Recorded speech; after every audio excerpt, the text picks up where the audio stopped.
A tank that never fired a shot in combat. A tank that burned so often it got nicknamed after a lighter. A tank designed to fly in a glider. By the end of this video, you'll know how all of them fit into one crazy story. Every American tank used in World War II explained.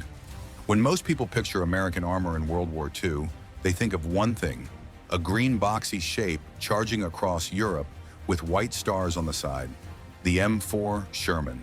And yes, the Sherman is the main character of this story, but it's nowhere near the whole cast.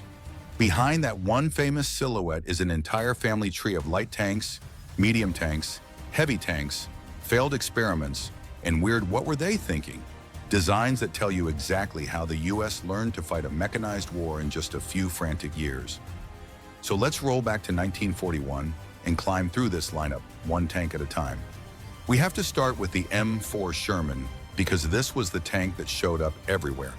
Over 50,000 Sherman tanks rolled out between 1942 and 1945, manufactured by a whole army of companies like Chrysler, Ford, Fisher Tank Arsenal, and Pacific Car and Foundry.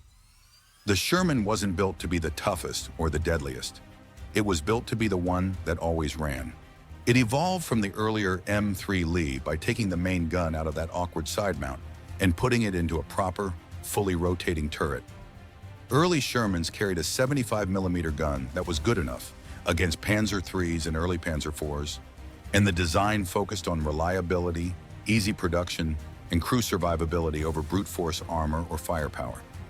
Shermans came in a confusing alphabet soup of versions, M4, A1 through M4A6, depending on hull type and engine. Some had cast hulls, others welded. Some ran on gasoline, others on diesel or aircraft-style radial engines. On average, you were looking at around 30 tons of steel that could still hit roughly 40 to 50 kilometers per hour, depending on the variant.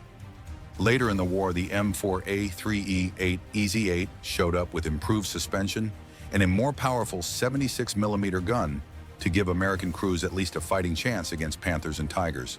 The reputation, though? Mixed. British crews famously called them Ronsons after a lighter brand, lights every time, because if a shell went through that thin side armor and into the fuel or ammo, the whole thing could go up in flames. But here's where doctrine matters. American thinkers didn't design the Sherman to be a Tiger killer. They saw it as an infantry support tank. The idea was, let the Shermans work with the foot soldiers, while dedicated tank destroyers dealt with enemy heavy armor. In practice, that neat separation broke down fast, and Sherman crews often found themselves face-to-face with German cats anyway. Even so, the Sherman had a secret strength: its chassis. That same basic platform turned into the M10 and M36 tank destroyers, the M7 Priest self-propelled gun, and all sorts of engineer and recovery vehicles. And after the war, upgraded Shermans like the M4A3E8 were still fighting in Korea and serving in foreign armies well into the 1970s. This was not just a tank, it was a whole ecosystem. If the Sherman was the workhorse, the M3 and M5 Stuart were the racehorses. Light, fast, and not built for a slugging match. The Stuart family entered service in 1941, with over 22,000 built across the M3 and M5 variants. These tanks grew out of the earlier M2 light tank line, carrying a 37mm gun and a coaxial machine gun in a small turret. Early British crews loved the M3 so much they nicknamed it Honey because it was smooth, reliable, and easy to maintain compared to some of their own pre-war designs. Under the hood was a Continental radial engine with about 262 horsepower, pushing just 11 tons of armor, meaning the Stuart could fly down roads at speeds near 58 kilometers per hour. The problem? Armor and firepower. With around 40 to 45 millimeters of frontal armor and a 37mm main gun, the Stuart was outgrown quickly by mid-war German anti-tank weapons and thicker armor. In North Africa, crews learned that while the tank could zip around the battlefield, that little gun just couldn't reliably punch through newer German tanks. So the Stuart pivoted into a different role: reconnaissance, screening, and infantry support, where speed and reliability mattered more than taking on panzers head-on. The improved M5 variant came along in 1942 with twin Cadillac engines, a better transmission, and a more comfortable fighting compartment with improved visibility. The M5A1 refined the turret and radio layout. In the Pacific, where Japanese armor was lighter, the Stuart's 37mm gun was much more adequate, and the tank saw a ton of action in jungle and island warfare. By late war, many Stuarts were converted into command tanks, artillery observation posts, or flamethrower and rocket platforms. Production eventually stopped in favor of a more modern light tank, the M24 Chaffee. Between the plucky Stuart and the iconic Sherman sits one of the oddest-looking American tanks of the war, the M3 Lee and its British cousin, the Grant. Picture this, a medium tank with two main guns, one big 75mm stuffed into the right side of the hull with limited side-to-side movement, and a smaller 37mm gun up in a regular turret. That's the M3. It was an interim solution born out of urgency. The US needed a tank with a 75mm gun, and they didn't have time to design a proper turret for it yet. So engineers put the gun into a side-mounted sponson and said, "Good enough for now." The result was a tall, boxy, very distinctive tank. It needed a six-man crew, commander and gunner up in the turret, driver and assistant driver in front, and two more men handling the 75mm in the hull. British orders led to the Grant variant, which used a different turret shape with a lower profile and moved the radio into the hull. American M3 Lee versions had a taller turret with the radio inside. We're talking roughly 27 tons, with either a radial or diesel engine, and a top speed in the low 40 km/h range. Fine for early desert battles, but already starting to feel clumsy compared to sleeker designs. Armor thickness around 50mm on the front gave decent early war protection. The Lee/Grant debuted in combat at Gazala in 1942 under British command, where that 75mm gun proved very useful against Panzer IIIs and early IVs. American forces also used the M3 heavily in North Africa until enough Shermans showed up to replace it. Like the Sherman and the Stuart, the M3's chassis proved valuable beyond the basic tank. It became the basis for the M7 Priest self-propelled gun and the M31 recovery vehicle. More than half of all M3s built went to Allied forces under Lend-Lease, especially to Britain and the Soviet Union. By 1944, the US needed a better light tank than the aging Stuarts. Enter the M24 Chaffee, the sleek upgrade. About 4,700 Chafees were built before the war ended. This time, the designers gave the light tank a proper punch, a 75mm gun, much more capable than the old Stuart's 37mm, mounted in a modern, well-laid-out turret. Underneath, twin Cadillac V8 engines connected to hydromatic automatic transmissions, pushing roughly 18 tons to around 55 to 56 km/h. Crews loved the suspension, torsion bars that made the ride way smoother than earlier light tanks. Armor was kept thin, around 25mm front and sides, to keep weight down for things like air transport and bridging. The crew of 5 had significantly more room than in a Stuart, and the gun used the same ammo as the Sherman, making logistics easier and giving effective fire against most Axis vehicles and fortifications. The catch? Timing. The M24 arrived late.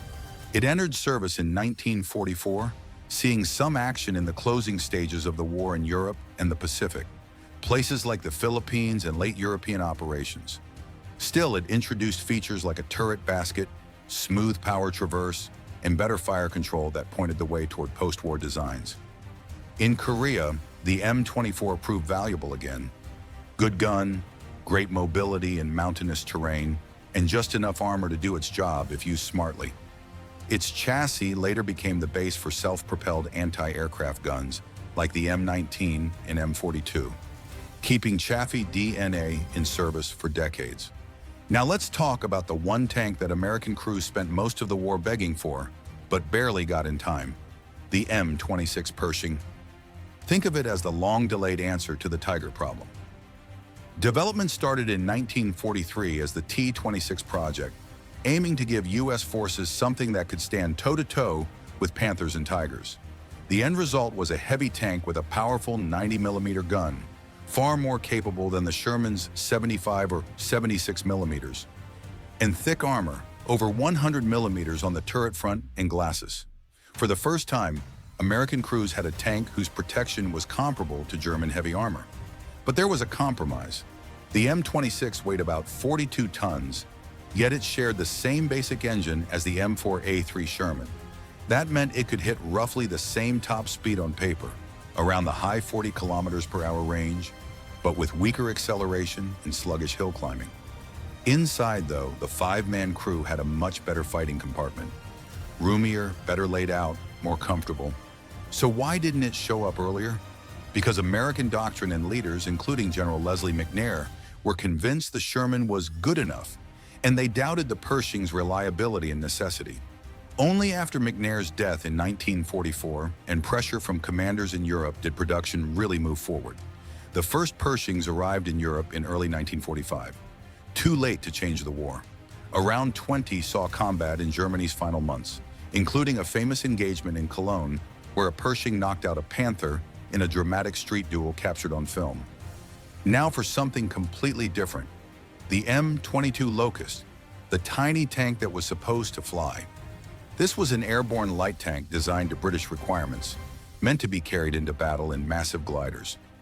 Between 1943 and 1944, around 830 were built. To fit into a glider, the M22 had to be absolutely tiny, just under 4 meters long and a bit over 2 meters wide. It carried the same 37mm gun as the old Stuart, with about 50 rounds on board, enough for light armor and bunkers, at least on paper. A small Lycoming engine gave it around 165 horsepower, enough to push its 7.4-ton frame to about 60 plus kilometers per hour on roads. Finally, we have the big one that almost nobody saw in battle because it never left American soil. The M6 heavy tank. Imagine a 57-ton monster with not one but two main guns, a 76mm and a 37mm, stacked in a giant turret, plus a swarm of machine guns. On paper, the M6 had serious firepower and thick armor, over 100 millimeters on the turret front and around 80 plus millimeters on the hull front. A massive right radial engine with roughly 800 horsepower pushed it to a top speed of about 35 kilometers per hour, which isn't bad for something that big. Inside, a 6-man crew operated with a surprisingly spacious interior for the time. Development started in 1940 under the T-1 heavy tank project. The U.S. Army wanted a breakthrough tank that could smash through enemy lines and shrug off anything in its path. Several prototypes played with different layouts before the design standardized into the M6. The problem was timing and doctrine. By the time the M6 was ready, High Command decided the cost, weight, and logistics just weren't worth it. It was huge, hard to move overseas, and didn't fit the American preference for more mobile, easier to supply medium tanks like the Sherman. Senior officers like McNair argued that the Sherman was enough for American doctrine, which focused on speed and numbers rather than ultra-heavy armor. As a result, only about 40 M6 were built, and none ever saw combat. They stayed in the U.S. for training and testing. Still, the lessons from the M6 fed into later heavy tank programs, including the T-26 project that led to the M26 Pershing. The M6 proved the U.S. could build a heavy tank, but also exposed how unwilling they were to actually field one in WWII conditions. So when you zoom out, what does this whole collection of tanks really tell us? You see a country that started the war with stopgap designs and light tanks, then sprinted into full-scale modern armor production. On one side, you have light, fast machines like the Stuart, the Chaffee, and the Locust, experimenting with roles from recon to airborne drops. In the middle, you have the M3 Lee, a weird but necessary stepping stone, and the M4 Sherman, the true backbone of U.S. and Allied armor. At the heavy end, you have experiments like the M6 that never fired a shot, and the M26 Pershing that showed up just in time for the last act. Each one was a snapshot of what America thought tanks should be at that moment. Fast scouts, infantry helpers, stopgap bruisers, flyer tanks, mass-produced medium workhorses, late-arriving heavies. None of them were perfect. Some were downright flawed. but together they tell the story of how the US learned, adapted, and eventually rolled into Europe and the Pacific with an armored force that could support a global war and then evolve into the Pattons and Cold War main battle tanks that came after. So the next time you see a World War II movie and it's just a Sherman rolling across the screen, remember, behind that silhouette is an entire family of American tanks, some iconic, some obscure, some successful, some almost forgotten, that all played a part in how the war was fought. If you enjoyed walking through this armored family tree and you want a part 2 where we dive into US tank destroyers, self-propelled guns, or even compare these Americans to German and Soviet tanks, make sure you subscribe, hit like, and share this with a friend who loves military history. Drop a comment telling me which American World War II tank is your favorite and which one surprised you the most, and I might feature your pick in the next deep dive.